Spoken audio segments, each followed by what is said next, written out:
This is Andre Touchy Feely. You're listening to the Verbal Scrap Podcast. Let's get weird. This is the Shark, Anthony Avila. You're listening to Verbal Scrap. This is Justin the Raw Deal Basement. You're listening to Verbal Scrap. This is Nan Fan, and you're listening to the Verbal Scrap Podcast. I'm a fighter. That's what I'm going to do. I'm going to go in there. I'm going to fight. Hey, this is Dave Hirschbein, MMA Gold, and you're listening to the Verbal Scrap. I've worked so hard to do what I got to do in here. I've took so much blood for this sport. I took so much pain, everything for the sport. Hey, y'all, this is Zeke Johnston. You're listening to SRMMA.com Verbal Scrap. Stay tuned. They got some good stuff coming up. We are here on the 42nd episode of the Verbal Scrap Podcast, the best 42nd episode, period. Shro, my man, co-host in studio. You are looking energetic as hell today. How you feeling? It's been a long day, man. Normally we were able to pre-record on Sundays where I get to just relax all day. I had me an 8-hour day at work, and now we're doing this at the last second to get it uploaded for all you cats. And I got my caffeine over here, and it's just now kicking in finally. Well, there you go. Now we're going to have an amped show. It's not amped, but it is a Mountain Dew product. They didn't pay us for that, yeah, but I did enough. pump them, so I have to say, Mountain Dew, give me some props. You're here on the 42nd episode of the Verbal Scrap Podcast. We are sponsored by MMA Gold. You should check them out at MMAGold.com. They're a full-service fighter management and apparel company. All the proceeds from their apparel goes right back into the fighters, so check them out at MMAGold.com. Here on the 42nd episode, we got so much for you from Gladiator Challenge. Andre Feely, I'm telling you, I am so pumped about this interview. You have no idea, Shro. Andre Feely gives us the secret tips on scoring a chick out of your league, talks about ring girls, and man, it is a good time. Hopefully there's nothing about roofies in there. Well, he didn't say it out loud, but he may have implied it. You never know. You'll check it out later on Verbal Scrap. Right now, we're going to be talking UFC on FX8. Vitor Belfort, Luke Rockhold. This was the makings of a really epic affair. It was a question of, can Rockhold come over into the UFC as the Strikeforce middleweight champion, former Strikeforce middleweight champ, and really state his claim in the division in the UFC by beating a guy like Vitor? Here's what Vitor had to say before the fight, so let's listen to that before we get into the details. Well, Vitor, a little bit of a heated weigh-in. It looked as though he initiated that. What did you say to him afterwards? Don't come close. Don't come close. Don't come now. Well, he is making his UFC debut. Obviously, you have the experience. He's scared already. You're fighting. Feel the heat. Feel the heat. He feels the heat. Feel the heat. He is actually being talked about in some reports. He's being called the favorite. Does that bother you? Not at all. No. God's odds. I'm in God's odds. I'm not in people's odds. What can fans expect to see from Vitor Belfort here in Brazil on Saturday night? You doubt me, I prove you wrong. All right, thank you so much, Vitor. God number one. You doubt him, he proves you wrong. Well, in the main event affair, it didn't last long. If you were checking out SRMA.com, you know what we do. We cover local things, national coverage. We talk to some of the biggest stars in this area, you know, try to get out the news for you fight fans. We want to say thank you to all you guys sharing us now on Facebook and Twitter. I really appreciate you guys listening here on the Verbal Scrap Podcast. So I wanted to ask you, you know, now that you've seen the fight, you know how it went down. Vitor Belfort was able to get that crazy spinning kick. It looked like he was really dictating the pace. Angelo Villa wrote on SRMA.com about it. He kind of predicted pretty much. I have to give him props. He said that Luke Rockhold would kind of show some timidity and Belfort would put it on at the end of the first round, and he totally did. What were your thoughts just coming into the fight? We're going to play the highlights, so we'll talk more after the highlights. But what were your thoughts, you know, about this matchup when you first heard of it? Well, like I said on the last episode, I didn't think Rockhold had a chance to come out with a W. I didn't think it was going to be a first-round spinning back kick KO.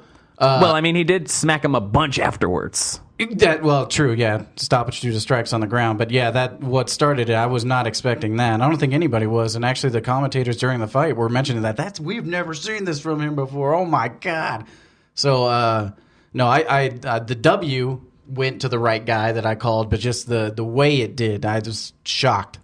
Well, you know, John Anik and Chael Sonnen, my favorite guys, breaking down, or not John Anik, excuse me, Kenny Florian and Chael Sonnen, my favorite guys, breaking down the coverage afterwards, because Chael's always so honest and spot on. So let's hear a little bit more of the UFC on FX Strikeforce 185-pound champion, fifth-ranked Luke Rockhold. Chael, you know a little bit about competing at middleweight.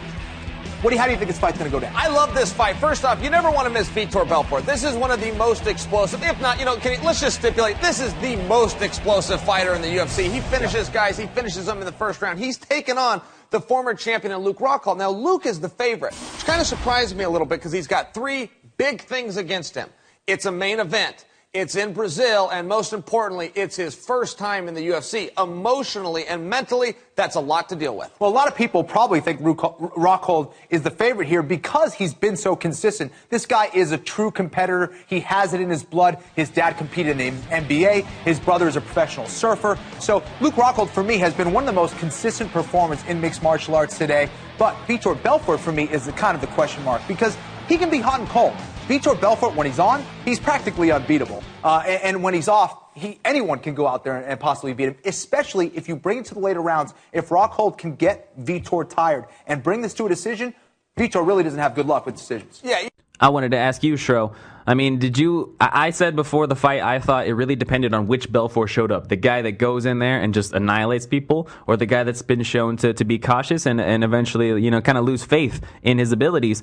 But he came out pumped, and it was probably because of the Brazilian crowd. What do you think about that? Well, not only being in Brazil, but Rockhold, I think, is a little bit to blame during the weigh-ins.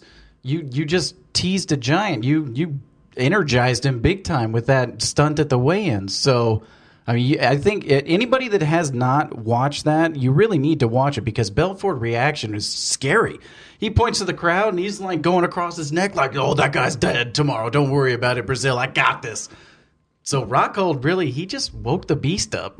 Well, Chael was talking a little bit about a question I'm going to ask you, so let's get his thoughts real fast.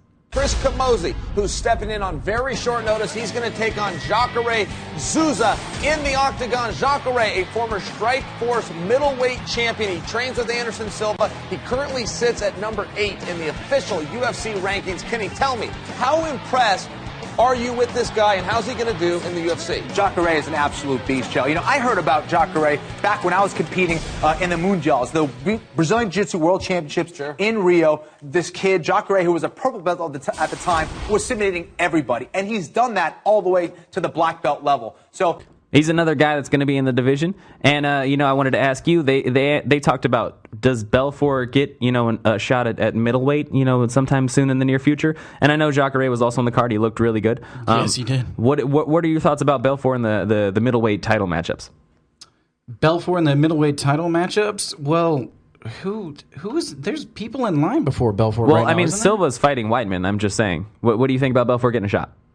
Oh, see, there's too many fights right now that, I feel need to happen before that happens. I just, I don't know. I would almost want to see Belfort fight Souza now. I mean, I think that would be fantastic. That would be exciting. If that took place. But Belfort looks fantastic, but it's just I feel there's other people in front of him that deserve the shot. Did I tell you I'm excited for the Andre Fili interview later?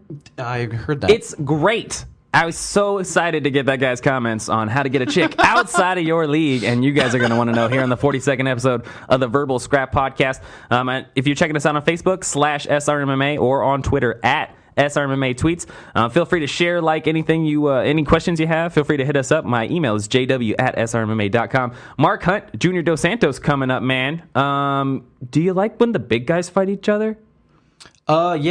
Yeah, I'd have to say that I do. Just so long as it's not in Denver. The mile high air is not good for the big boys. Really just slow down. Speaking and it looks of bad. Mark Hunt, he's going to be fighting May 22nd on Fuel TV. He's got this new little documentary trailer coming out, The Art of Fighting. So let's hear a little bit. You either swim or you drown. That's what fighting's like, There is nothing comfortable about going into an octagon, locking the doors, and fist fighting with another man. There's nothing comfortable, there's nothing natural, there's nothing normal about it. Find out why you're doing this. Why are you doing this? Is that for fame? Is that for money? For please of yourself? Some guys, like Mark, for example, the motivation of making money for his family pushed this guy to overcome any kind of fear.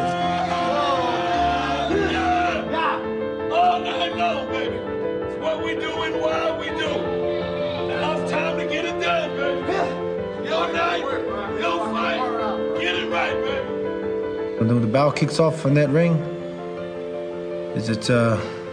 I'm going to go over there and bring the pain to this person. Is the pain coming Junior Dos Santos' way? Shro, I want to know what your thoughts of this humongous matchup of knockout potential. I mean, this is going to end in a knockout, right? Well, yeah, I don't think it could end any other way. Well, what are your thoughts about Mark Hunt? You know, his streak now. He didn't start off too well in MMA, but now he's been just KOing guys, and not just KOing them, but destructively finishing them. I mean, what do you think about it? I have always underestimated Mark Hunt, and I really got to stop doing it. But him against Dos Santos, I really... This is such a toss-up because, honestly, I just don't know. Like, Mark Hunt surprises me every time, but I have to root for Dos Santos. I feel like he's going to come out on top.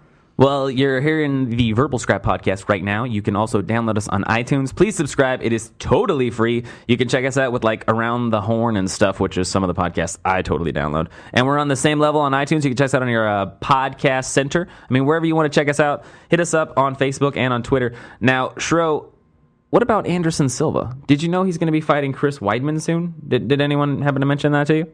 Yes, I believe you just did.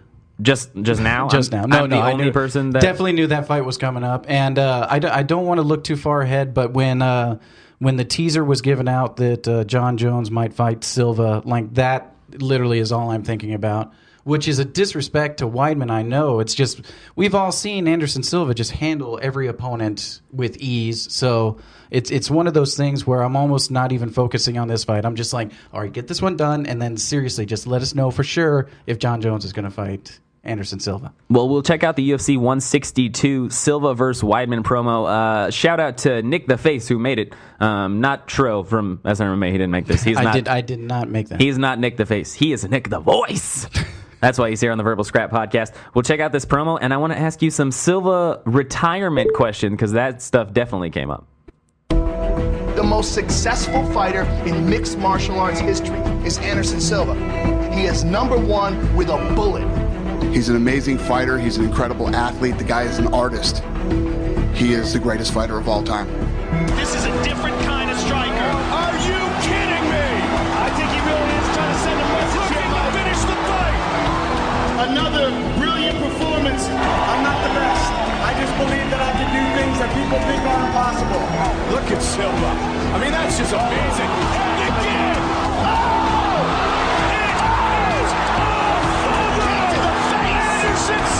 Anderson Silva, I agree with you. He's definitely pound for pound best fighter of all time. But I really believe I am his biggest threat.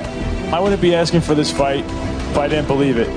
On paper, Anderson Silva is not the toughest fight for me. And I finally got to the point where I feel like I deserve the shot with him, and I really don't want to lose that opportunity. And a big elbow. Weidman, Silva. Weidman says he's the biggest threat to Anderson Silva based on what you've seen in his career. I mean, what are your thoughts? Well, Weidman hasn't been, fighting scrubs or anything like that, taking on... Saw that Munoz KO. Mark Munoz KO. Which, I mean, maybe Munoz wasn't at his best that night, but it's still a Mark Munoz KO. Yeah, and then, submissions against Tommy Lawler, and...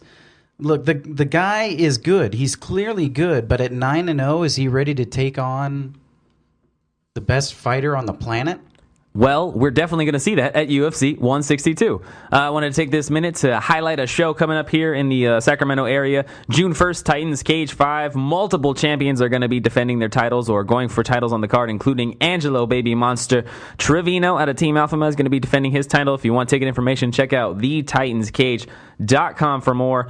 We got so much coming up on the Verbal Scrap podcast. Here, the 42nd episode. I want to say Gladiator Challenge was a really fun time. We were able to check out some of that coverage. Some big names are fighting. Jamie Hara was able to get a big W. Marcus Gaines, Justin Baseman. We got so much of that coming up. But I think right now I'm gonna go ahead and let the fans have it. I want to hear Andre Fili.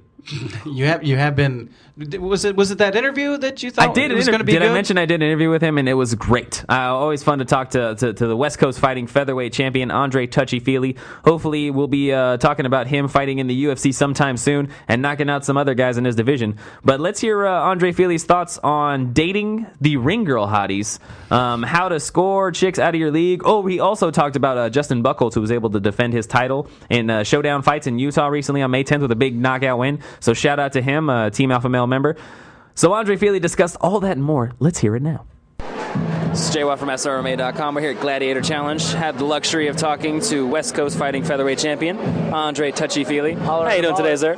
What's up, buddy? How are you? Are you enjoying the Gladiator Challenge festivities? You enjoying the fight card so far? I'm trying to, but I keep looking at this ring girl. I'm making eye sex with her. I'm distracted. Now, does that normally work with ring girls? Say for fighters, if they wanted to meet ring girls in the future, should they consider the eye sex? It depends on the caliber of ring girl we're talking about here. Depends on the ring girl, depends on the promotion. You really got to take it by ring girl basis. Well, I mean, last question before we move on from the ring girl. What would you say about the particular Gladiator Challenge ring girl scenario? I have been less than impressed with ring girls for Gladiator Challenge before. These are some of my favorites that Gladiator Challenge has employed. The taller one is yeah, she's good. Well, you know, they're both good. They're both good, but I like the taller one better. More favorite is what you're saying. More favorite. Yeah, they're both great. They're both. I'm a big fan of both of their work. But if I had my choice to take out to a nice seafood dinner, taller one. Shrimp. Yeah, right. shrimp and steak. Yeah, taller one. Well, I wanted to ask you about, Alpha Male. Your boy Justin Buchholz was able to get a big finish. I mean, what'd you think about what he was able to do in Utah? Did you able to catch any of that fight? Yeah, I caught the whole thing. It was fucking awesome. Buchholz is the man, dude. He's been a hero of mine for a long time, for about 3 years now since I've been at Alpha Male. He was one of the first guys to really show me love. So it's so awesome to watch Buchholz do good and be where he should be with the belt around his waist. And I hope he gets a lot of big offers off of that fight. I think he's ready to be in a big show again, Bellator or UFC or wherever. But he's the man. Buchholz is the man, and I fucking love that guy like a brother. So I'm stoked when he wins. Well, I wanted to ask you personally, a lot of guys are UFC or bust. Would you be open to going to, a different type of promotion, BAMMA, Bellator, anything like that before you go to the UFC?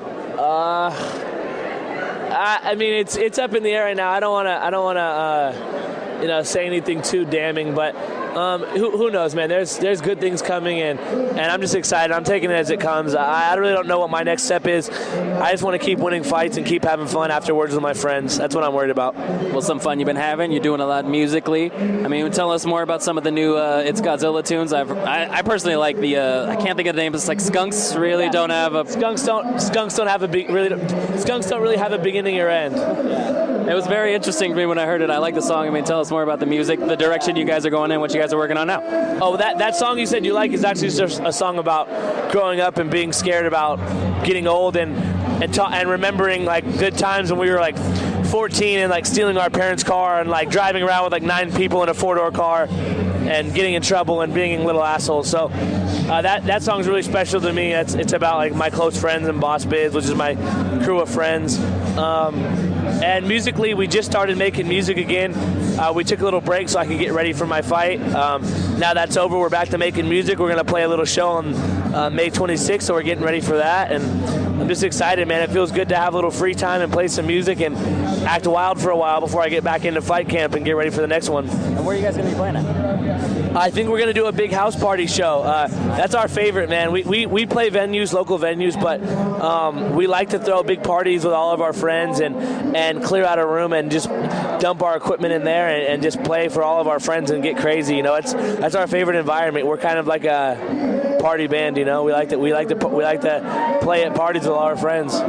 Well, you look at UFC guys, maybe like a Benson Henderson, something you might not know about them, they love to read. What's something that people don't know about Andre that they might not know, and probably if they heard it, wouldn't expect it to be true?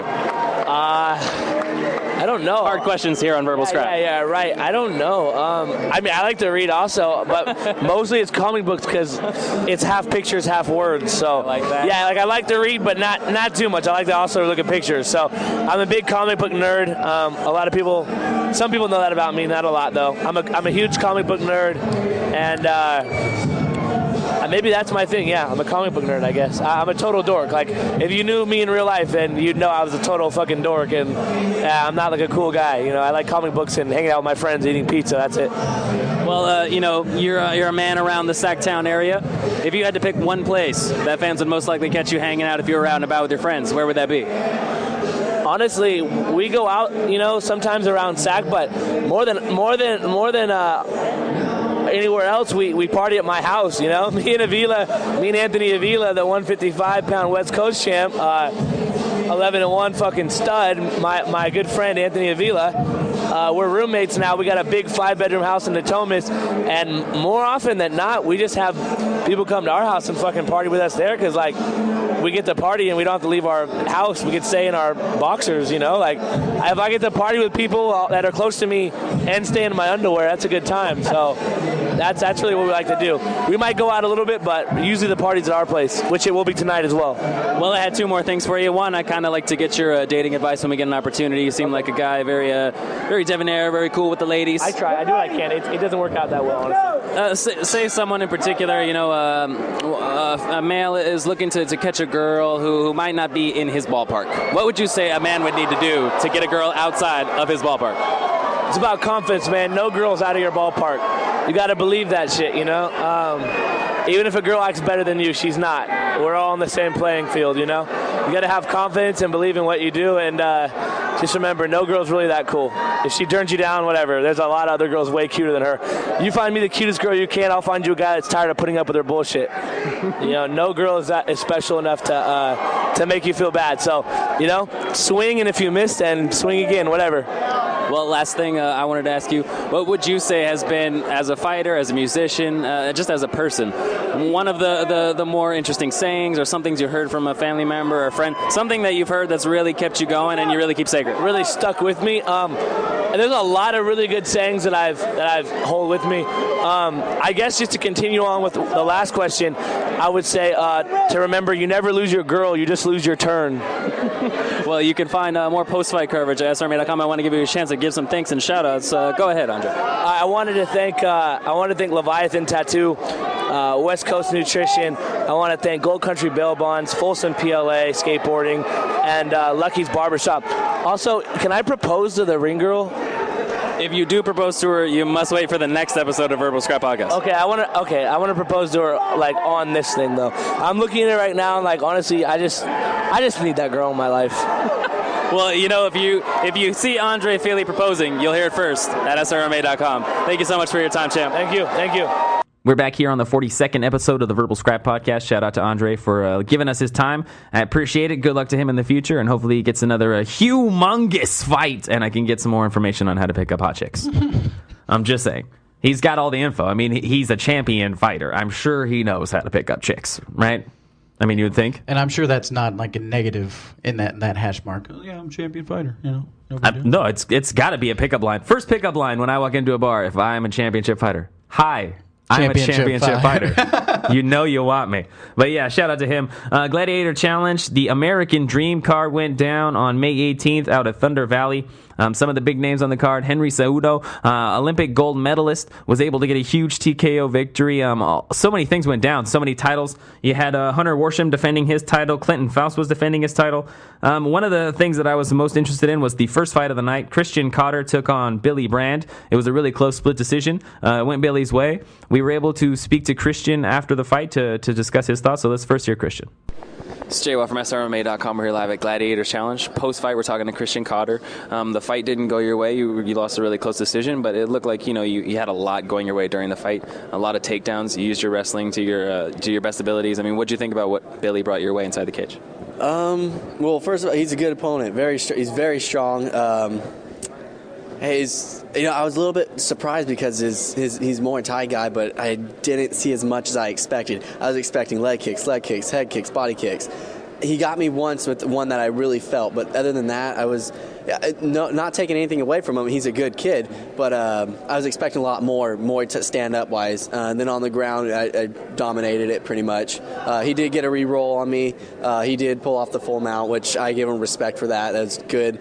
But he's a good kid. I really appreciate it. I'm really happy I got the chance to do it. It's a blast. Hopefully I can be back in there after my service. Well, the first couple rounds, it looked like your wrestling was superior. You got some big slams, a couple back-to-back suplex type things. I mean, were you enjoying yourself the first couple rounds, knowing that your wrestling was going well? Oh, I enjoyed it all the time. Through the third round, I enjoyed it. I had a blast. It was pretty cool. The first round, when I knew it too, I picked that kid up, and I was like, this is going to be good. Slam, and everyone's like, oh, and shouting and everything. And I got him, this is going to be even better. I got him again, and the suplex were Oh, I'm so happy about the suplexes. I hit one good one and then one really good one. I think it's the second one. I was so proud of myself for that one. I love suplexes, so it was exciting. Wrestling wise, that was my dominant area. That's where I knew I was going to beat him at, so I took it to him in that area, in that aspect. Well, in the striking, it looked like you guys were able to land on each other. How'd you feel in the stand-up game going against a guy? He's still young, but obviously has a background in striking. Stand-up. He definitely got the better of me stand up.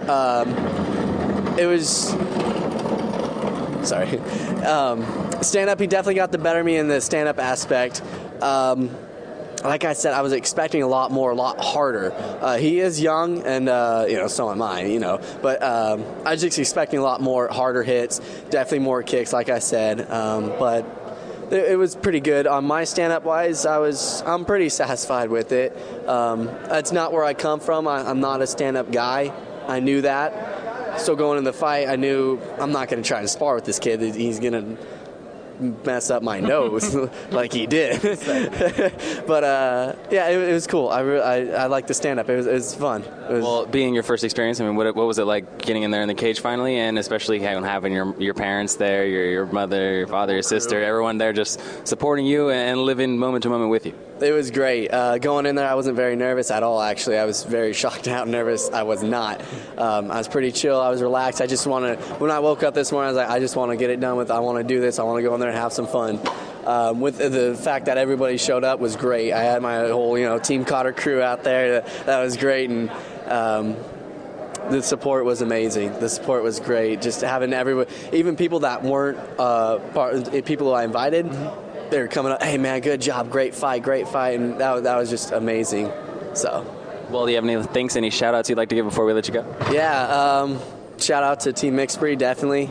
SAC Fitness, where their gym is located. Gladiator Challenge, thank you so much for putting this on. It was great. I had a blast. Shout out to Scoop Troop. Someone will know that means. And then also the Team Cotter supporters and everybody that supports Team Cotter and me and everything I do.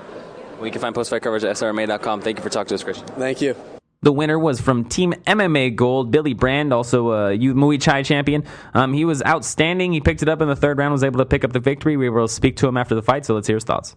It's Jay Watt from SRMA.com. We're here live at Gladiator Challenge post-fight. Victorious Billy Brand. It was a real close decision. I mean, the first couple rounds, it looked like his game plan was clearly to take you down. What did you think about that game plan, knowing that you're the striker? And he obviously knew that. I knew he was going to take me down. It was more of a matter letting him tire out, let him time himself out, and then I knew on my feet I had him completely. So he's a wrestler. He wrestled me. He did a great job on that. And then when we were standing up, he didn't really have anything for me. Tough kid, though. I was trying to finish him. I couldn't pull it out. Well, it looked like he was trying to get some really big slams to score some points. Were you afraid that maybe the judges might be partial to the takedowns? In my heart, I knew that he slammed me, but I posted up as best as I could. I thought I did fine. It didn't really hurt me, but yeah, I could tell that kind of worried me. He was throwing me up in there pretty high. So anytime that happens, that there's a chance that the judges will put that against you. Well, getting the decision, how to feel to be in the Gladiator Challenge and have the way they put on their show, the spectacle it is, and to get the victory. How'd that feel? It was a great card. My last fight was nothing like this. It was a great venue, great everything. I got a split. I think I should have finished him. I mean, I'm kind of disappointed in myself for that. Tough kid, just had a chin. I think I rocked him a couple times, but I just couldn't pull it out at the end. Great fight, though. Really fun. Last thing I wanted to ask you, where do you want to take this? I mean, where do you see MMA fitting in your life for the future, and what are your prospects? This is my life, dude. I'm the UFC one day. One day I'll be in the UFC, and then you'll still be asking me questions like this. Well, you have any thanks before we let you go? I just want to thank just everybody for helping me. MMA Gold, great team over there. My dad, just for being kind of my manager's manager, and just everything. Everybody in the gym, from the little kids that I have to help out, and from the big kids that help me out. Well, you can find post-fight coverage at SRMA.com. Thanks for talking to us about it. Thank you. We're back here on the Verbal Scrap Podcast, the 42nd episode, which you're probably checking out on srmma.com. If you're interested in contributing, want to get involved in writing, maybe photography, you can always email us info@srmma.com. Pitch us anything you got. We're open to many ideas and working with lots of people. You can check us out on Twitter @SRMMA Tweets. We're talking about Gladiator Challenge. Also on the card, Marcus Gaines was able to pick up a huge TKO victory over Scott Rosa. Matt Zilla was able to catch up with him after the fight, so let's hear his thoughts. This is Matthew from SRMA.com here with Marcus Gaines at Thunder Valley Resort Casino with the Gladiator Challenge. You just defeated Scott Rosa in the third round with a TKO. How do you feel about your fight? That was a very tough fight. Yeah, tough guy. Honestly, everybody always graded so bad. I really had a bad performance. I mean, people didn't know me. I just gassed. I wasn't training the way I was supposed to. So I grade myself actually an F. I won the fight, but it just wasn't the way I'm really supposed to train to win, you know. And I'm disrespecting myself and the sport by not training. So I really got to put myself back in the gym and really focus on training hard. That's some pretty harsh criticism on yourself, especially considering that you did finish the fight. What do you think went wrong in the gym, in your opinion? We don't have a gym. I have 5 acres. I run 4 miles every other day. My brother holds my mitts for me, Brother Carlos. He spars me. He's a lighter guy. We do go all out, but that's really all we have, you know, and it's not enough. You know, no disrespect to my brother, but it's just not enough for us as a team. We need an actual gym that we can get in so we can work hard, you know, and that's where I'm feeling. You know, I got the years experience, but I'm not putting it into the gym. You know, I'm just doing what I know, you know, and that's not enough for these guys because everybody's well-rounded nowadays, you know. And if Scott Rosa was in more shape, I could have probably been in big trouble with the kicks he was throwing. So that's why I criticize myself the way I am. I see. You definitely was a fight more focused on stand-up. Do you feel that's where your strength was? Definitely. It was actually a super fight, so there was no ground. He couldn't actually get on his knees and go for submissions. That's why whenever he tried to go after my head and stuff, the referee was breaking up. So it was no ground game, which that's the only reason I fought this fight is because it was a super fight. It was going to be a stand-up fight, and that's what I'm good at doing. You know, I just had to be in more shape. I would have liked it better. But you're going to be participating in more MMA fights when you do join gym and become more well-rounded? Oh, for sure. This is my 32nd fight. I got 3 world titles, you know, so I definitely got to put myself in the gym. I'm going to American Top Team, baby, you know, so I got to do something to better myself as a man and as a fighter and get inside the gym and do it real. I hear you have a title shot at the Art of War in August. Is that true? Yes, sir, against, what's his name, Mike Persons. So I definitely it's 3 months. I definitely got to get in there and get in shape because I know he don't want me to take his belt, but I'm taking that for sure. You feel like you're definitely going to make a big difference in your training from last time in this Art of War fight? Oh yeah, I definitely don't want to look like I look tonight. So I'm going to work. Like I'm going to put some work in the gym wherever I have to go, whatever I have to do. It's going to be a lot different fight. All right, thank you very much. This has been Matthew with Marcus Gaines, and thank you for the interview, and congratulations on your win. Not a problem. Thank you very much. So many guys on the card victorious, including Chad Mertens, who also spoke to our boy Matt Zilla of SRMA.com. So let's hear Mr. Mertens post-fight. This is Matthew from SRMA.com at the Thunder Valley Resort Casino with the Gladiator Challenge with Chad Mertens, who just defeated Santino Valdez with a head kick, with a beautiful roundhouse head kick. Can you talk about that? Yeah, you know, I just came down here to fight Cor in Martinez, California about 2.5 months ago. I was staying at the gym, you know, grinding hard every day with those guys. They're all a bunch of warriors, you know. They got me ready. I came out here. I was confident. I got a lot of rounds in, did everything I needed to do. Came in there, felt like another day in the office, and I just found a strike that landed. Sounds like you were very confident coming in with your training. Yeah, I was very confident. You know, I knew that I put in the work in the gym. I knew my cardio wouldn't be a factor, so then that was all on from there. It turns out your cardio didn't need to be a factor in this case. You ended it pretty early. It looked like you came in very hard, and you just kind of timed him perfectly with that kick. Yeah, you know, I mean, when he came in at first, I was just filling him out. You know, my coach just said, go in there, fill him out, circle around a little bit, let him do his thing, you know, and then I got a feel for him. I seen his hands start dropping, so I set it up with the 1-2 and followed with the kick. Excellent. Could you talk about your team? Yeah, Fight Core MMA in Martinez, California. they're one of the best gyms around. Honestly, if you want to go there, you'll become a champion. They grind hard. Not very many people make it because everybody's got to leave because they can't hang with them. It's too hard for them. We got Justin Baseman fighting here tonight. He's 5150 fight wear. He trains with us as well at Fight Core. Got a lot of big name guys. We got Rick Boomer Rieger. He's undefeated world champion for Gladiator as well. We got Sean Sharkey. He's the head coach. Gym owner. He's the man right there. Tony Napierski right here. This is my JITS coach. He got me ready, got me up here. You know, we got a real good, solid group of guys. And I want to give a shout out to all my friends back home too, 541. Excellent. Yeah, so you saw Baseman's fight a few weeks ago? Oh yeah, I was sitting right there. I walked out with him. It was a pretty badass experience. You know, I really look up to Justin. He's a great fighter and he's an inspiration to me. And you know, he fought a guy who looked like the dude off of Rocky. You know, that big ass Russian, and Justin just finished it. You know, he got the job done. Awesome. Thank you very much. This has been Matthew with Chad Mertens. Thank you. You're back here on the 42nd episode of the Verbal Scrap Podcast. If you've been checking out SRMMA, we got a new series line coming out, Promising Prospects. Some of the guys already out, Nick Christie, Benito Lopez. One of the guys we previewed was Steven Gruber, who was making his professional debut at Gladiator Challenge. He wanted to dedicate this fight to his mom, who was in the hospital at the time, didn't get a chance to come out and see him perform, but he pulled out a 30-second slick armbar victory in his professional debut. We were able to catch up with him after the fight, so let's hear Mr. Gruber's thoughts. This is Matthew from SRMA.com at Thunder Valley, the Gladiator Challenge with Steven Gruber, who just defeated Rocky Del Monte. It looked like it started as a hanging triangle. Could you describe the submission you did? Well, at first I tried a flying triangle.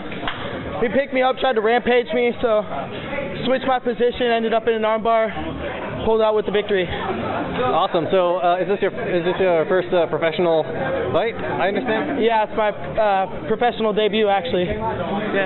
Was there a different feeling as far as the process or the pressure itself coming into this fight as opposed to amateur, or is it the same? No different feeling. I just wanted to get this win for my mom. She couldn't make it. She's in the hospital. I just want to really dedicate this fight all to my mother. Do you have any other fights lined up? Not yet, but hopefully it's going to be a good one because I'm ready. Awesome. A very impressive victory. This has been Matthew from SRMA.com with Steven Gruber. Thank you very much. Right here on the 42nd episode, the best 40-second show, period, of the Verbal Scrap Podcast, which you were listening on SRMMA.com. Show's brought to you by Midtown Village Cafe over on 19th and I Street. You got to check them out. It's right next to Team Alpha Male's Ultimate Fitness Gym. They got some real good stuff, some brews, some food. It's really healthy conscious. I had a freaking breakfast burrito there earlier today. It was amazing. You have to eat there. It was full of bacon and eggs and cheese. If you're not hungry, you're not living. MidtownVillageCafe.com for more details. I wanted to play a little bit from our musical guest we're going to be featuring today. His name is Young Mondi. If you guys are in the Sacramento area and been trying to find some new rap, maybe you want to find some hometown boy that you haven't heard of, you got to check this kid out. I ran into him. He sold me a CD, and I'm hooked. He's a good guy. And you got to check him out on YouTube. And he's also on Facebook, Young Mondi, Mondi. This is off of his album, Do You Know Me? So let's hear it. He right on the beat.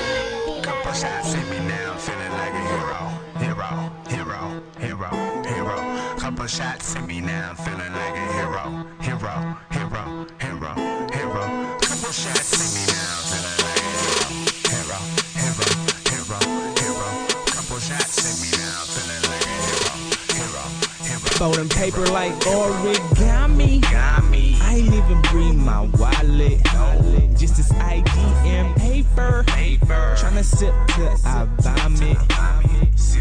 I'm tryna get the party started. Going dummy and retarded. I'm tryna get the party started. Going dummy and retarded. For my ladies, no babies, that good ish be crazy. Make niggas go get it, and some niggas lazy. It's brazy with Britney's, go hard with Stacy's. Balls like it's Xanax, just fuck them, they pay me. No dope, no go for wild freaks like JoJo. Gone off that Patron and she off that Merlot. Oh no, it's in here, all yak and no biz. Toast to that good life, she sat back and said cheers. Perkin', she twerking, jump off, no nervous. She feel it in her stomach, now she say she hurting. Trust me, I'm worth it, this dope dick I'm serving. She said, I know black, she coming out them purses. Models with bottles, yeah too, I like those. Naked and turned up, so come out them good clothes. Worked out, I works out, show her what this beast about. Girl, I don't go down, make me should eat out. I ain't even bring my wallet.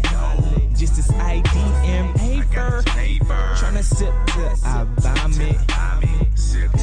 I'm trying to get the party started. Borderline alcoholic. Going dummy and retarded. Borderline alcoholic. I'm trying to get the party started. Borderline alcoholic. Going dummy and retarded. Borderline alcoholic. Can't see, can't drive. Goddamn, I'm so high. Legal limit .08. My shit like 2.9. Miss Chaka, that girl thicky thick. Red bone, Miss Parker thick. 8th grade had no ass with a guy though. She had dumb lips. Snow bunny, no jet skis. My hoes don't test me. Some terrible like ST1B. Now I got the recipe. Yo, bitch ballin'. My niggas ballin'. We alcoholics. We can't call it. We ain't coming home till 6 in the morning. You came to party. We came to party. We acting naughty. You acting naughty. Say welcome. I say welcome. Welcome to my house party. We off a Grey Goose. Henny and that rose. Wanna fuck with money, no money, like no way. Tell your BD be cool before we spaz out. All this ass, this hella ass, tell me what's that mean when you're all about middle finger towards the weirdo. No time for the tango. Watch your bitch move how I like and I say so. Mommy, I ain't even bring my wallet. Just this IDM paper. Tryna sip till I vomit. I'm trying to get the party started. Borderline alcoholic. Going dummy and retarded. Borderline alcoholic. I'm trying to get the party started. Borderline alcoholic.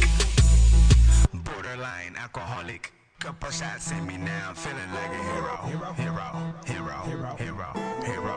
Couple shots in me now, I'm feeling like a hero. Hero, hero, hero, hero, hero. Couple shots in me now, I'm feeling like a hero. Hero, hero, hero, hero. Couple shots in me now, I'm feeling like a hero. Dun, dun, dun, dun, dun, dun, dun, dun, dun, dun. Shots in me now, I'm feeling like a hero. Hero, hero, hero, hero. Couple shots in me now, I'm feeling like a hero. Hero, hero, hero, hero. Couple shots in me now, I'm feeling like a hero. Hero, hero, hero, hero. Couple shots in me now, I'm feeling like a hero.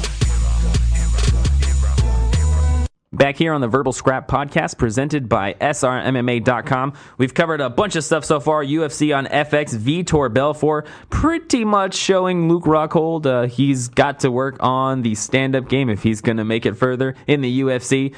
Belfort, you heard here Shro saying, man, there's too much in the way for Belfort to get that title shot right now. Just right now. Just right now. Just for the foreseeable future. We were talking to Anderson Silva, who said he contemplated retirement. Let's hear a little bit before we talk more.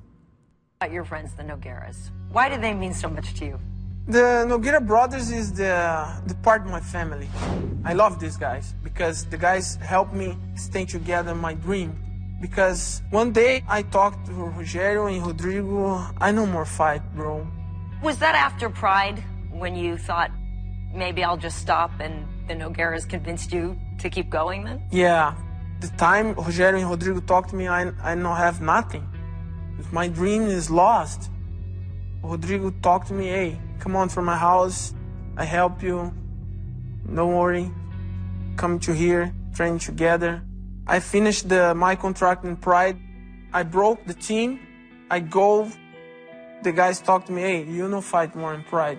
You what? I'm fighting Pride, I good fight, I don't have problem in Pride, but Rodrigo helped me for fight. But I love Rodrigo, I love Rogério. This is my family. What are your thoughts when you hear that Anderson Silva may have never been? If he quit the days after Pride, he would have never moved to the UFC and made the amazing run that he's made so far, seriously annihilating a division like twice over. What are your thoughts thinking that it's like MJ might not exist, you know what I mean? Like Joe Montana might not have existed. Part of me thinks that every single athlete ever goes through that at some point. And but here's my question. What are your thoughts about the UFC without Anderson Silva? Where do you think it is right now? Do you think it's like a crazy division, or you think there's another dude just dominating it? What do you think it would be? Hypothetical. You're Judge Dredd, man. What do you got? Well, I mean, I feel the belt would be passed around much more. Much more often. In the 185 weight division. I'm not sure if Anderson was not there, is there someone that would have been as dominant as he is? I really don't think so. I think highly doubtful. I think the belt would have been passed back and forth quite a few times. Well, speaking of dominance, if you guys haven't been hearing about the transgender Fallon Fox, she says that she may even be at a disadvantage fighting, women at times, based on scientific evidence and what she's got going on internally as far as hormones are going on. And she's going to be fighting May 24th. So we had a little bit of a preview. She talked with Inside MMA. So let's hear a little bit before we talk more to you, Show. And I know you're ready to give me some deep insight. One of the first openly transgender MMA fighters. She went through puberty entirely as a man. Fighting Fallon Fox would just be like fighting another fighter to me. She's 37 years old. She's undefeated right now. It's been kind of overwhelming. I was just like every single second on the phone talking to press. I didn't have time to eat. Fallon Fox was born male, but after years of feeling trapped and struggling with her identity, underwent gender reassignment surgery in 2006. Throughout my life, there's always been this ongoing subconscious push for my body to be female. It started off more subtly, but over time, it gets more and more and more intense until you just can't bear it anymore. She fell in love with the sport and turned pro in 2011, but since coming out, some of the sport's female stars are not sure she should be allowed to fight women. It's just not scientifically possible to make her body exactly equal to that of a woman. I would welcome that fight. Those choices aren't to be made by us fighters. Those are obviously going to be something that come down to a commission at some point. Although both male and female fighters expressed similar concerns, the Florida Athletic Commission granted Fox a license to fight again in the state on May 24th. What are your thoughts now that, you've heard a little bit more? You were hearing Ronda Rousey and Kat Zingano in the UFC's female division. Those were the two voices you had heard discussing their thoughts on her as a female fighter. What are your thoughts knowing that she got the license, she's going to be competing? And do you think that the more you hear about it, does it change your mind in any way? Change my mind on what you may have thought, your preconceived notions of when you heard transgender guy fighting women. The only notion that I have with the actual transgenders fighting is that I feel that possibly the testing would have to be a little bit different for them, and by different I mean maybe a little bit more strenuous. I'm trying to find the words for it, because you would have to check for that if testosterone levels are higher, or other hormones are higher, which clearly I don't think they can be now, because she got rid of everything down there. As far as I know, she's born again. It's born like, again woman. Okay, so. But to me, it's like Jupiter. I know it exists. Right? I haven't seen it. But you don't want to fight it? I'm just going to believe it. I don't want to fight Jupiter. It's a giant ball of huge, vapor and there's gas. And it would burn me. Have you seen how big that hurricane is on Jupiter? Have you watched any Star Trek ever, in your life? Oh, man, I just sounded like a nerd, didn't I? But no, yeah, back to reality. Star Trek's not reality? Well, it does exist. Right here on the Verbal Scrap Podcast, it does. Gene Roddenberry did make that up. But I agree with Kat Zingano, where as a fighter, okay, you tell me to fight that person, I fight that person. I fight.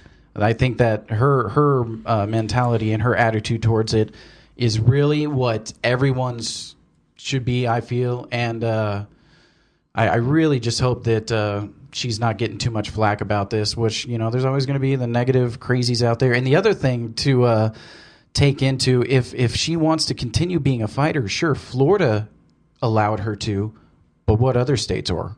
That's one athletic commission. So, is she just going to have to hope, all the fights are in Florida because they let me fight there? So it's like tribal land. Who knows? You can fight anybody. You can fight a monkey and a bear if you're on an Indian casino, right? Gay marriage is legal in a few states, right? Iowa or I think so. Something like that. But not California. But not everywhere. So, on to MMA, though. We're here at the Gladiator Challenge event, the American Dream. We were able to speak post-fight with a main event fighter, Justin Palendi, who was able to take the title from Hunter Worsham. So let's hear his thoughts. This is Matthew from SRMA.com with Justin Palendi at the Gladiator Challenge. You just won the Gladiator Challenge middleweight title, taking it from Hunter Worsham. How do you feel with the new belt around your waist? Still very surreal, man. I'm extremely excited. I just can't wait to share this victory with the rest of my family and friends that are here. It appeared to me that you wanted to take him down, take him to the clinch and working for it, and he looked like a tough guy to take down. To be honest with you, wrestling wasn't necessarily my game plan for this. I definitely wanted to keep it standing, but a couple hits kind of got me rocked, and I saw a couple opportunities that I could have took him down, so that was what I was going for. It looked like the beginning of the end of the fight came with a Muay Thai knee. Can you talk about those ending moments and the last-minute stoppage you got? There's a couple punches that I feel like I rocked him, but, as much as I thought I did, he was still coming back pretty strong, so I had to just keep my guard up and stay busy as much as I could. You took one or two yourself and popped right back up. Again, definitely a spinning back fist that caught me off guard. Was not expecting that, not one bit, but I worked too hard to just let it go off of just one hit, so I had to make sure I can get up and persevere. So you took a drive from LA, quite a long drive. Does that factor into your performance or the mentality of the fight at all?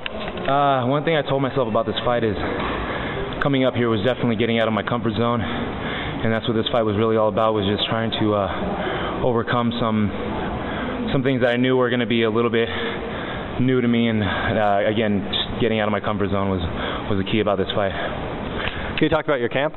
I train at a range training center. Awesome group of guys, like some of the best in the world, and they're constantly pushing me no matter what. So it's just, again, those are the things that go through my mind when I'm getting hit, or the second I feel like I'm tired, I can't help but look back and reflect on the people that have pushed me harder in a training camp. So. Okay. One more question. I thought I overheard that you're fighting at Tachi Palace in the future. Is this true? That was, as soon as you heard it, I heard it as well. So it's definitely, again, something I'm looking forward to doing, something to trying out, of course. Have you been to Tachi Palace before? Never. I had an opportunity, and I missed it once before, so now we got some new connections because of this fight, and I'm definitely looking forward to a fight over there as well. Well, I hope you make it there. Is there anything you'd like to say to your fans? Anything in closing? Thank you for all my family and friends that came out here. I know it was a long drive and it was tough to get out here, but they stuck with me, and definitely those are people in my life that helped me to push and continue going and make me want to strive to get better in this sport. Definitely worth the work and the drive. This has been Matthew with Justin Polendi, the new Gladiator Challenge middleweight champion. Also on the card, Johnny Mares of Huckaba's Hole in the Wall MMA was able to get a TKO victory, scored a big one in the first round, so we were able to speak to him after the fight. Let's hear Mr. Mares. This is Jay Watt from SRMA.com. We're here at Gladiator Challenge. Victorious Johnny Mares. How did it feel to come into the Gladiator Challenge and get the victory really quick the way you did? Yeah, it felt good, man. It felt, the cage is a cage, man, regardless if it's Art of War, if it's Gladiator Challenge, or whatever organization. When you're locked in there with another man and you guys are doing your thing, it's, a fight's a fight no matter where you fight at. So I felt comfortable, man. I felt, felt good. I felt a little sloppy, but that was probably just the adrenaline, but, as soon as I saw my chance to go in there and do what I do, I got it, The calmness, thanks to Chad Shepard, man. As soon as I got that mount, the full mount, I could just keep hearing my coach, man, take your time, position over submission, get a good position first, take your time. So I took my time and try to pick my shots while I was on top of him, and he couldn't handle the elbows I was bringing. So well, it did look like he was a very game opponent, very amped, and then you started slugging. You didn't seem like you were afraid whatsoever to exchange, and once he was aware of that, it seemed like his ferocity just kind of fell off a little bit. Did you feel that once you were able to land some good shots? I think he hit me. I'm not sure. I have to go back and look at the tape, but just by him pushing up against me and just feeling how his punches and the speed his punches were coming, I knew even if he hit me square, it wasn't going to hurt me. So once I see a weakness or once I see an opening, man, I'm going to go for it. Rather, I wanted to finish the fight standing, but I heard him with a shot, and he shot in. And it didn't go his way. I got the full mount and finished the fight. So, but yeah, as soon as I see an opening, man, just that little bit, give me a little bit, and give me an inch, and I'm taking a mile, basically. Well, that's something I was going to ask you. You look like you were totally okay to stand and strike, and then you were able to reverse his takedown, spin him down, get that full mount. What have you been working on in the gym as far as wrestling and all that stuff? A lot of guys know you for your hands. What about the ground game? Tell us a little more about that. I've been to this fight, actually, this training camp, I've trained more jiu-jitsu and more ground for probably all of my fights combined, just in this training camp. Over at Kovars, Chad Shepard, man, helped me on the ground tremendously. They have a brown belt, James, in there. They find my style and they work with it. You know what I mean? I like to finish the fight with punches, with strikes, with kicks. Go figure, whatever. I just like to get it finished with the hands. So them knowing I'm fierce like that, if I get somebody on the ground, I'm not really going to go for a submission unless it's a given. I'm going to try to finish it with strikes. And Thomas Fallon was kind of upset at me at my last fight because I had the guy on the ground and I didn't throw one single elbow.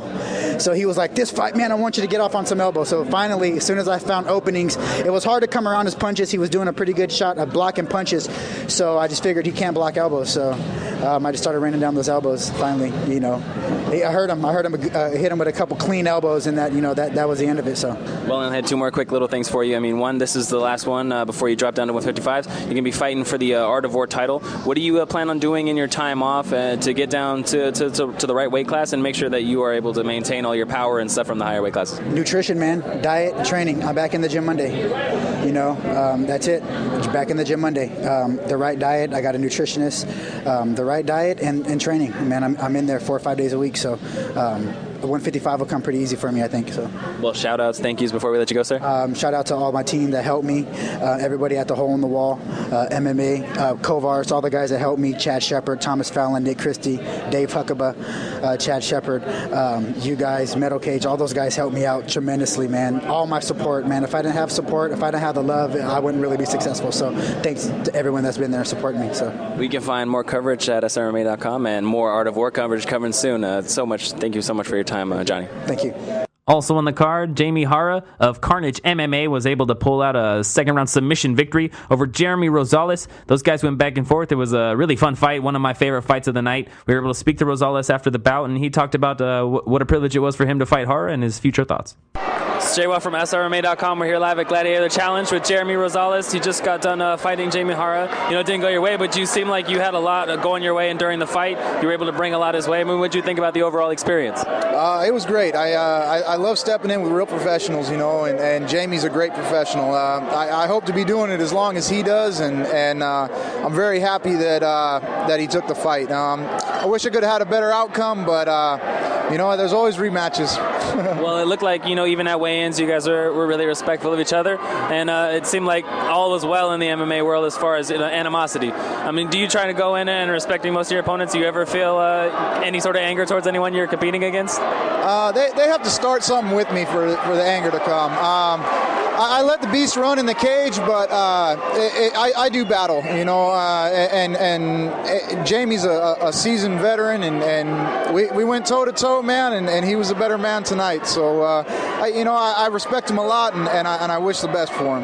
That's something I was going to ask you about. You know, in the stand-up, you were able to land some quality shots yourself, and it gave him pause at bare minimum before he was able to come forward with his attack. I mean, what did you think about what you were able to show the fans at Gladiator Challenge and show the organization inside the cage with a guy like you said, a highly respected veteran? Yeah, I was glad that I could show my stand-up. It's been a couple of fights that a lot of grappling was going through, and that's more what I like to go back to. But I've been training a lot on my stand-up, and I just wanted a fight to showcase it, and I think I did that this go around. Well, one of the last things I wanted to ask you, you seem to be like sort of a low-key, under-the-radar guy, but you seem to put on great shows when you're in the cage. I mean, what do you think about fanfare and people knowing your name? Are you hoping to garner more respect in the cage to do stuff like this, or where does MMA sit in your life right now? I'm going to keep going. I got a lot of demons to get out before I'm done, so I'm going to be here for a little while. You know, I got a lot of respect for anybody that wants to step in, and I'm looking to make a future here. Well, last thing, you have any thanks or any shout-outs you'd like to give before we let you go? Yeah, I'd like to thank everybody that got me ready for this fight. All my coaches, Luis Chavez and Andrew Osterlin, Andrew Skolman, all the guys that helped me in my training camp, Uncle Brand for supporting me, Bluto's where we're going to do the after party, all my sponsors and loved ones for sticking with me through this. We can find post-fight coverage at SRMA.com. Thank you for talking to us, Jeremy. Thank you.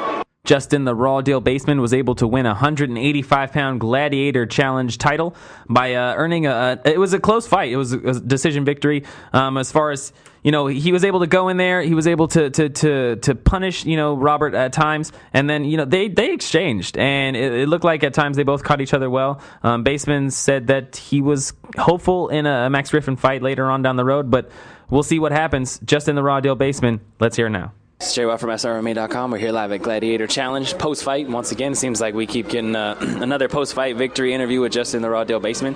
Get another Gladiator strap around your waist. What did you think about the fight? It was a war and went all the rounds, and you were able to come out with another title.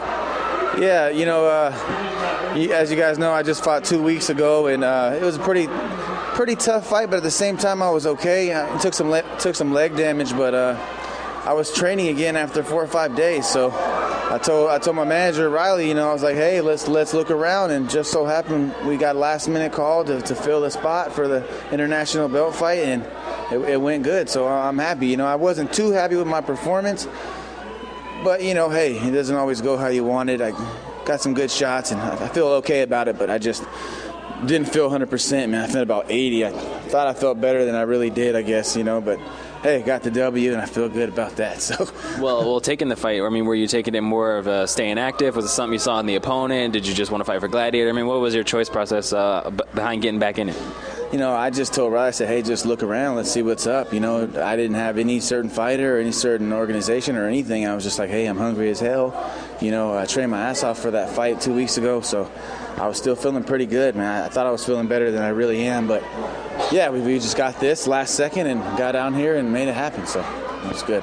Well, the fight itself, you look like you were doing your movement, your kicks, things that people kind of see trademarks of Justin Baseman's game. He seemed like his defense was pretty solid. He was trying to throw back punches as well. What did you feel about what he was able to land, what you were able to land overall?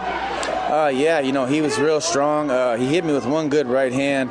I thank God I got a pretty decent chin, but yeah, he was strong, and he was coming forward. He was being fairly aggressive, man. He must have did his homework on me, because I couldn't get any kicks in. I tried to be a little tricky on stuff, and he was still doing. He's a good fighter, so shout out to Robert for sure, man. That was a good fight. Well, I wanted to ask you specifically, you were able to kind of bloody him up later on in the rounds. You were able to install some really good damage. What did you think about what you were able to do inside the Gladiator Change and showing your dominance? Not only do you have the movement, you have the kicks and stuff like that, but when you really hurt a guy, you can get on him. Yeah, when he hit the ground and I had him up against the cage, and I slowly got in there where I was able to punch, and I think I got maybe 3 off, but one of them was really clean and busting his nose, and I'm surprised he didn't go to sleep, man, because I think his head was on the ground. I'm coming down, I have gravity on my back, so yeah, he's got a really tough chin, man. I blazed him, man, so he's a beast, and it wasn't too much of an action-packed fight, but yeah, I did the spinning back kick. I tried to get him on that.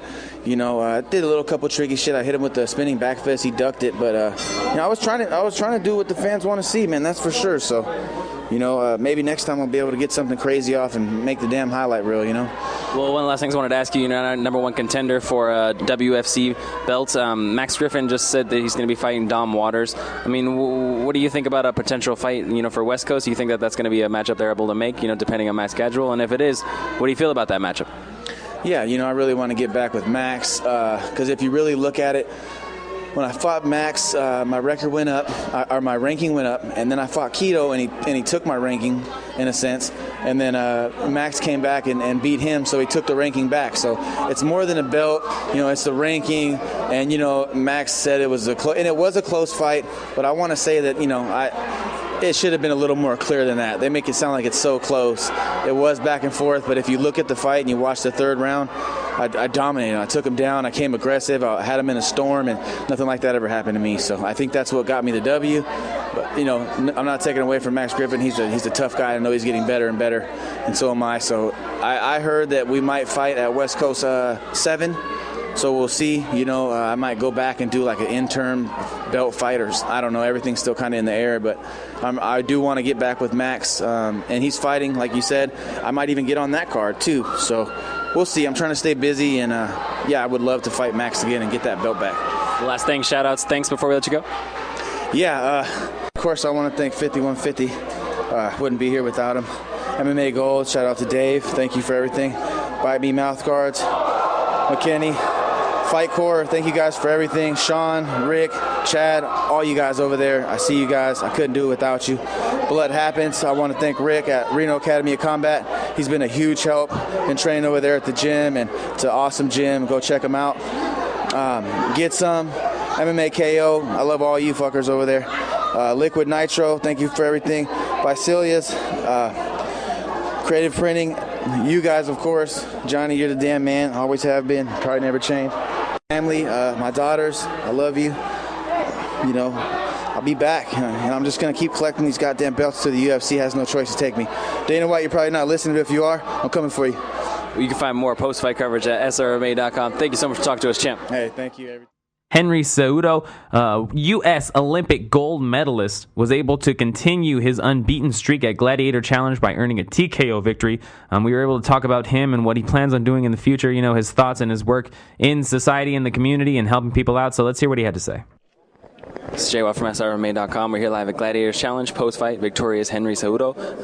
You know, I wanted to know your thoughts about working with Gladiator Challenge, your second one. I mean, what do you think about coming out here for these fans and the venue? And a lot of people seem to be supporting you. Oh no, absolutely, man. It's I was born in California. There's a big following for me out here. I was raised here for quite some time, and it's a big wrestling community out here. So it means a lot to me, not just to be an Olympic gold medalist, but actually come out here and people actually get a chance to know my story. You know, bringing my autobiography to sign it and things like that. It means the world to me.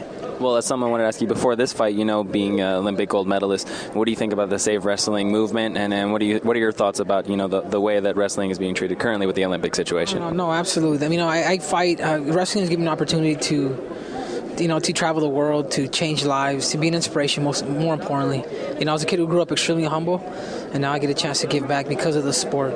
So I'm actually, as of tomorrow, I'm heading back to. I was just on Tonight Show with Jay Leno about a month and a half ago, and you know, I did a bunch of national television, not just in corporate America, but actually in the Spanish community as well. So I'm utilized quite a bit. I'm heading out to LA tomorrow for the Beat the Streets event, gala in LA, and I do an autograph session. Then Monday I have media with Telemundo, Univision, and just promoting the great sport, man. Because the last thing you want is a sport like the sport of wrestling to go away. You know, the closest thing to battle, one of the oldest sports in the world, you know, to completely vanish, man. It's not fair, and as wrestlers, I'm here to fight. Or better yet, we're here to fight. Well, as far as the fight was concerned, I mean, what did you think about the way you were able to get the finish tonight against an opponent, you know, sort of a last-minute kind of thing? I mean, the replacement wasn't who you were originally set to start, but what did you think about the way you were able to go out there, dominate, use your skills, and to get a finish like that? I don't know. I mean, it was good. It was great. I mean, I really wanted to I've never seen this guy fight. I know he has a winning record. People kept messing with me. Oh, he's 7-0. He's 8-2. I was like, man, I don't know what this dude's record is. Either way, I know he has a King of the Cage belt. I don't know what he has, but either way, you know, to me, it's business out there, man. I'll respect my opponent until I get to the cage. Then it's a full-out, you know, fight. But you know, it is what it is. He came out to fight, and unfortunately, I was more prepared, physically ready, and we got the victory. We just had a few more quick things for you. I mean, where do you see MMA currently? You know, as far as where you're at, you're still undefeated. You know, you're taking it slowly.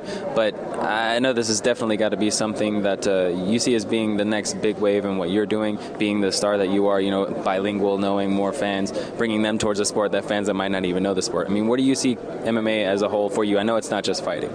Yeah, no, absolutely. To me, I see mixed martial arts as a platform to me to continue to inspire people. You know, my nickname is a messenger. I'm here to spread the good news, man.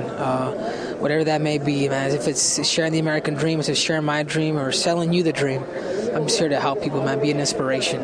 You know, maybe politics in the future. We'll see. I was just with Congress last week and had a chance to speak to them in D.C. So I'm constantly going to utilize and share my story and kind of give people my perspective and the fact that we should have gratitude being part of this great country that's called America.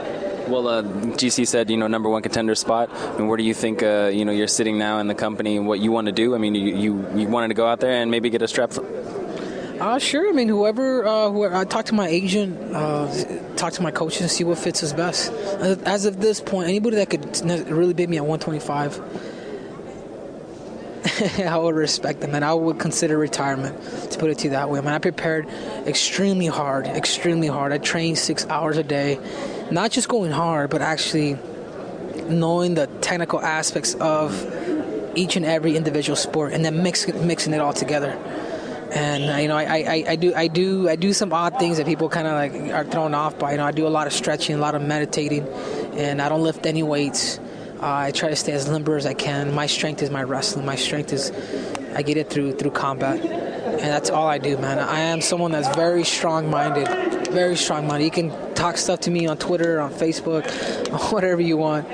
That doesn't change what I'm going to do to you. And I mean that in a good way. It doesn't change what I plan to do to you, and that's fight it and get the victory. Well, last thing, you have any shout-outs, any thanks you'd like to give before we let you go, sir? No, I just want to thank Gladiator Challenge, my agent Bill McFarland, my coaches Tommy Ortiz, Abel Cortez, Roland Sillerat, for helping me get through this fight. My family back home, just people that have supported me, that have encouraged me, and even those who have kicked noodles down, because I'm here to make fans, man. I'm not here to make any enemies. I'm here to inspire people. We can find post-fight coverage at srma.com. I want to thank you for your time, Henry. No, thank you. You guys have a book out, American Victory. If you guys pick it up, man, in stores nationwide, Wrestling for Dummies. So thank you. And it wouldn't be an episode of Verbal Scrap if I did not derail and interrupt Johnny Waugh's entire show with the firing line, buddy. Can't wait. We're going to make it quick here to wrap it I up. dodge Just bullets all day. two quick questions for you. Remember, if you want to ask Johnny Waugh any questions at all, because this guy, believe it or not, he's actually pretty smart and he's got a lot of good opinions. That's like the third time I've heard you say that, and the other 2 times I think you were drunk. Well, I'm lying all the time when I say that, but... We'll just cut that out for the show. Yeah, we'll edit that. Producer Dennis will edit that out later. Just keep it at awesome for me. Thanks. Remember, if you guys want to ask him questions, email me, shro@srmma.com. So real quick, buddy, we just got 2 for you this time. Rumors of a Chael Sonnen versus Wanderlei Silva fight coming up. Does this match pique your interest at all, and why? I am going to watch it as a fight fan for sure, but not really. It's one of those ones where it's kind of nostalgia type fight. That I don't know if it's even like a nostalgia, because I mean, Chael Sonnen's not really nostalgic. He just fought, for the title. So, but it's just a matchup that it's like, if they would have made it a while ago when they were kind of like, when Wanderlei was like, don't talk about Brazil, and Chael was like, yeah, whatever. That would have been cool. I just think it's a little late, but I'd still watch it. I'm still down to see if Wanderlei's hooks can annihilate Sonnen's wrestling skills. This does happen often, where you have 2 fighters that are generally not going to make any splash in any division that come up and they fight one another. Do you think that's good for the sport or bad at this point with the amount of talent that's out there? Well, you got to have them fight somebody. I mean, that's kind of what happens when you got so many dudes on the roster. They want to fight. Everyone wants to fight. So, and you also want to keep your guys fighting that necessarily aren't the big names, because you want to know, like, maybe they have a couple of knockouts in a row and they're the next guy. Who knows? So you kind of got to keep them fighting, and you got to keep a guy like Wanderlei and Chael Sonnen fighting because they make money. People do pay to watch. Yeah, that's important. Cha-ching would be the answer. Cha-ching. So over the past about year and a half, 2 years, you really enthralled yourself with the amateur scene, especially more so within the Northern California area. What is the most consistent deficiency that you are seeing from fighters in the amateur circuit? Oh, I'm going to go cardio. I'm going to say cardio. Gas tanks aren't extensive. And it's crazy, too, is because, the amateurs, most of the time they fight 2-minute rounds. And unless they have, like, I believe in Camo, if they each have 4 fights, they fight 3-minute rounds. So, but for the majority, they fight 2-minute rounds. But you still see guys getting gassed out. But I think that's not so much because maybe they don't train. It's just maybe they do train really hard. It's just maybe more tiring than people think. Fighting. Like, it's not... Like, people like fighting, but like 10 seconds after they start fighting, most of the time they'd be like, all right, that was cool. Let's stop. But it's not like that. You have to keep going, good or bad. So I'd say cardio. I punch a heavy bag for about 40 seconds, and I feel like I went up 10 flights of stairs. So, and I've seen that fight a couple times. I'm just saying. All right. But before I let you go, I would say to get into the cage, though, there's so many numerous reasons that people get in the cage, for family, for respect, because they want to make themselves, relevant in the sport. So anyone that gets in there has got to be respected. But I would say cardio is the biggest thing lacking for most of the fights that, like, you'll see a lot of guys that could have probably won their fight if they had the gas tank to keep punishing somebody else, but they don't. So that would be my answer. My long answer for your short question. Sorry. All right, everybody, that was the firing line. Johnny, as always, thanks for letting me derail your show there, buddy. Back to you. I got one more thing before we let you go. You're here on the 42nd episode of the Verbal Scrap Podcast, brought to you by One Fit Body. You got to check out Ty Silva's company out there in El Dorado Hills. Man, this guy has got skills. He knows all about strength conditioning and physical therapy. You got to check him out at onefitbody.net for more details.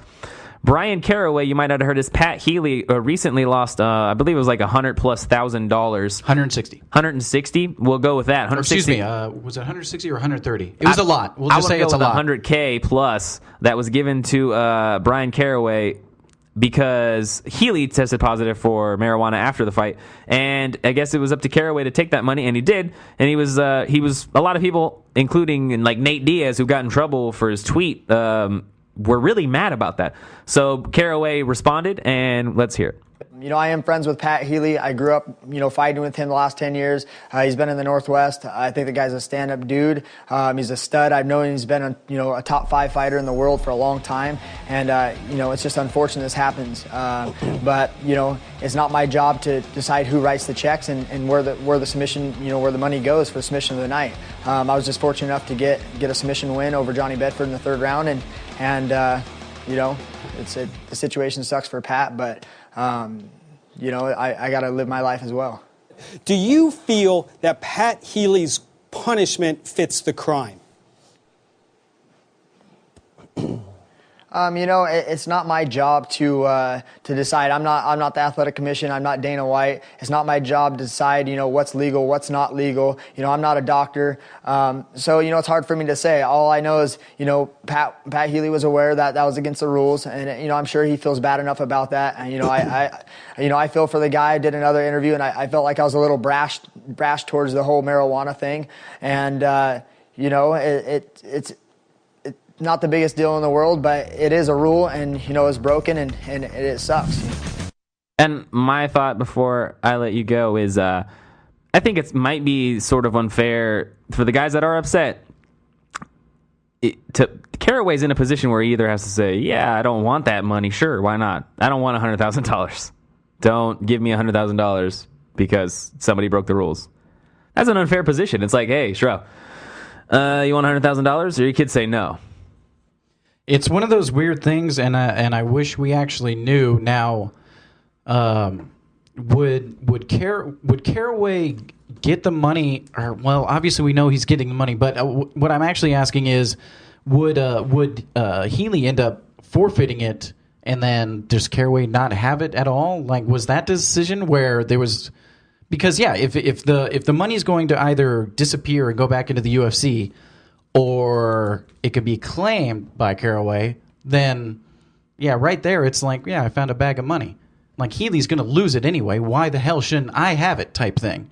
So, if that's the case, then, what Caraway did is not a big deal. You would totally take that money. Based on that scenario. If there was the other scenario where it was my decision based on, okay, he had weed in his system, that's fine. Let him keep the money. I'm pretty sure weed didn't help him win against me. Well, you never know. That's subjective as hell. So we're not going to get into that because it's the end of the show on the 42nd episode of the Verbal Scrap Podcast. You've been hearing so much UFC on FX, Gladiator Challenge. If you're interested in listening more, you can check out our episodes every 2 weeks on srmma.com. Definitely check us out on iTunes and on Twitter at srmma tweets. If you're interested in advertising or contributing in any way, you can email us info@srmma.com. If you're listening to us now, you're checking out Dead Air.